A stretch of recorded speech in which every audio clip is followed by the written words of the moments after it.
Greetings, cocktail aficionados. This is John Moser once again with another edition of Cocktails Out of Quarantine. And the drink that I'm going to be making today is, it's not an old classic drink, but it's a tweak on a classic drink. Actually, it's a tweak on a tweak of a classic drink. The classic drink is the Manhattan.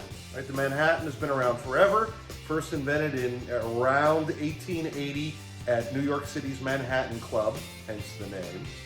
And as I've said before, I think, I'm not a big Manhattan fan because I'm not really crazy about sweet vermouth, and that's one of the main ingredients. Well, okay, bear with me. The first tweak on the Manhattan, not too long ago, the trend was the reverse Manhattan. Let's reverse the quantities of rye and vermouth. So instead of two parts rye to 1 part vermouth, let's do 2 parts vermouth to 1 part rye. Now, that's not something I'm gonna like. My main problem with the Manhattan in the first place is that I don't like the vermouth. The rye is great, okay. But then there's the tweak to the tweak. That is, replace the vermouth with something called Amaro Montenegro. Right? Amaro is a whole family of Italian liqueurs. Amaro Montenegro in particular has been made since 1885. It is a secret blend, a secret recipe of some 40 different botanicals. And if you smell it, I've never smelled anything quite like it. It's outstanding. You definitely pick up things like orange peel and florals and spice, and it's wonderful. I like it much better than sweet vermouth. So that plus some rye creates something that's a little bit like a Manhattan, but the name of this drink is called the Full Monte. And I'm going to show you how to make it, but first I'm going to show you what you need. Here it is, folks, Amaro Montenegro. You can see it right there from 1885, made from 40 botanicals, following a secret recipe. I don't know how it's made. It's a family secret, I'm sure, but it's good.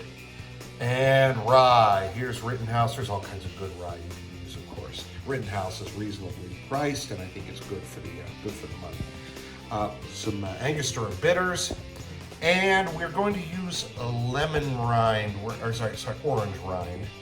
We're not going to add it to the drink. All we're going to do is express it over the top to get some of the oils in there. That'll heighten the orange rind taste of the Amaro. So that's what you need. Let's make this drink. Okay, we're going to be using a mixing glass rather than a shaker for this one. Here's my mixing glass, already with some ice in it. We start with the Amaro Montenegro. 2 ounces of that, so that's going to be the dominant flavor. And lucky for us, it's an outstanding dominant flavor. And then an ounce of that wonderful spicy rye.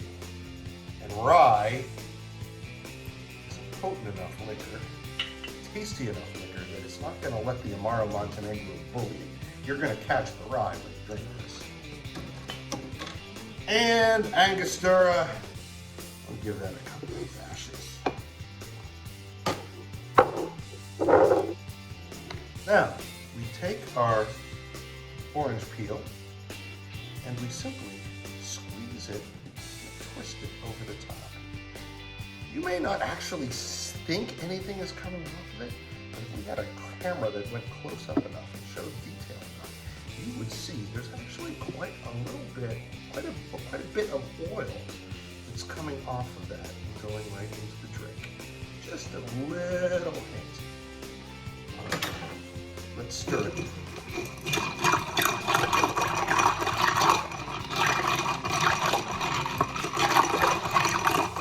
Oops, forgot the garnish.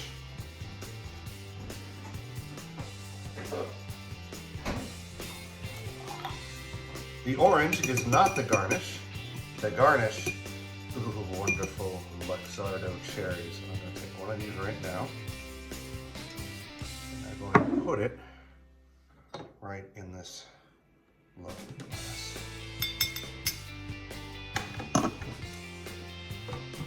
Got Got this nicely stirred. Put a strainer on top and pour that right on top.